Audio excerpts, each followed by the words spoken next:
Hello friends, welcome back to media talks. நான் உங்கள் Mounika. So நேற்றுக்கு நம்ம தாத்தா இருக்காங்க இல்லையா, ஸோ அவங்க தான் வந்து இந்த பிடிஎஸ் எல்லாமே ஷேர் பண்ணியிருந்தாங்க. ஒரு ஃபோட்டோஸ் 4 ஃபோட்டோ வந்து ஷேர் பண்ணியிருந்தாங்க. நம்ம ஆல்ரெடி சொல்லியிருந்தோம் பாட்டியுமே வந்திருக்க மாதிரி தான் எனக்கு அப்டேட்ஸ் வந்து நான் பார்க்கும்போது எனக்கு பாட்டி மாதிரி தான் தெரியுது அப்படின்னு சொல்லிட்டு நம்ம சொன்ன மாதிரியே பாட்டியுமே வந்திருக்காங்க. ரொம்ப கிளியரான ஒரு ஃபோட்டோ நம்ம தாத்தா ஷேர் பண்ணியிருக்காங்க. ஸோ தாத்தா, பாட்டி, காவேரி, அவங்க அம்மா 4 பேரும் இருக்க மாதிரி ஒரு ஃபோட்டோஸ் தான் வந்து ஷேர் பண்ணியிருந்தாங்க. நம்ம காவேரி வந்து பார்த்திங்கன்னா டிஃப்ரெண்ட்டாக வணக்கம் வந்து சொல்லியிருப்பாங்க. பட் இந்த இடத்துல தாத்தா வந்து காவேரி பக்கத்தில் ஆன் ஸ்க்ரீனில் தான் பக்கத்தில் பார்க்க முடியல, ஆஃப் ஸ்க்ரீன்லேயாவது 2 பேரும் பக்கத்தில் நிற்க வச்சு ஒரு ஃபோட்டோவாவது எடுத்துருக்கலாம். பட் வந்து எடுக்கல. நம்ம காவேரி மட்டும் தான் இருக்காங்க இந்த ஃபோட்டோவில், விஜய் வந்து இல்லை. ஸோ பாட்டி, தாத்தா 2 பேருக்குமே வந்து பார்த்திங்கன்னா எனக்கு தெரிஞ்சு இன்வைட் பண்ணியிருப்பாங்க. அதனால தான் வந்து 2 பேரும் வந்திருக்காங்க. இன்வைட் பண்ணாமல் அவங்க வரதுக்கு வாய்ப்பே கிடையாது இல்லையா.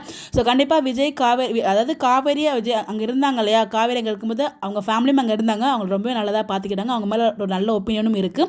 ஸோ இவ்வளோ நாள் வாழ்ந்தவங்க வந்து கூப்பிடாமல் இருக்கக்கூடாது அப்படிங்கிறதுக்காக இன்வைட் பண்ணியிருக்காங்க. ஸோ அதுதான் தாத்தாவும் பாட்டி வந்திருக்காங்க. பட் ஃபைனலாக தாத்தா பாட்டியோட அப்டேட்ஸுமே நமக்கு கிடச்சிடுச்சு. ஸோ பார்ப்போம் என்ன நடக்க போகுது அப்படின்னு சொல்லிட்டு. ஸோ நாளைக்கு எனக்கு தெரிஞ்சு அது எபிசோட ரிலீஸ் பண்ணிவிடுவாங்கன்னு நினைக்கிறேன். விஜய் வந்து வர அந்த அந்த ஆட்டம் பாட்டம் டான்ஸ்லாம் பண்ணிட்டு வராரு இல்லையா, அதெல்லாம் நாளைக்கு எபிசோடில் இருக்கும். தாத்தா பாட்டியை அவங்க அக்செப்ட் பண்ணும்போது பேரன் வரும்போது எதுவும் சொல்ல மாட்டாங்கன்னு தான் நினைக்கிறேன். இந்த பக்கம் அடுத்த பக்கம் ஒரு பக்கம் ஒரு பெரிய ஸ்ட்ராங்கான நம்பிக்கை இருக்குது. ஸோ வெயிட் பண்ணி பார்ப்போம். நம்ம விஜய் கூட ஒருத்தவங்க டான்ஸ் ஆடிட்டு வராங்க, ப்ளூ கலர் ஷர்ட், யாருன்னு தெரியல, எங்கேயோ பார்த்த மாதிரி இருக்குன்னு சொல்லிட்டு இருந்தேன் இல்லையா. ஆக்சுவலாக அவங்க வந்து விஜயோட ஆஃபீஸ் ஒர்க் பண்ணுற பர்சன் அப்படின்ற மாதிரி நமக்கு ஒருத்தவங்க கமெண்ட் பண்ணியிருந்தாங்க. ஸோ அதை எங்கேயோ பார்த்த மாதிரி எனக்கும் ஒரு ஃபீல் இருந்துச்சு. எனக்கு அது எக்ஸாக்டாக தெரியல. எல்லாமே வந்து அப்டேட் கொடுத்தோம். ஸோ அவங்க வந்து சொல்லியிருந்தாங்க விஜய் ஆஃபீஸ் ஒர்க் பண்ணுற பர்சன் அப்படின்னு சொல்லிட்டு. ஸோ அவங்களுக்கு நம்ம சரி தேங்க்ஸ் சொல்லிக்கலாம். ஸோ இந்த மாதிரி அப்டேட் தெரிஞ்சுக்க நம்மளோட சேனலை ஃபாலோ பண்ணிக்கங்க. ஸோ அப்கமிங் பிடிஎஸ் தாத்தா ஷேர் பண்ண அப்டேட் இது.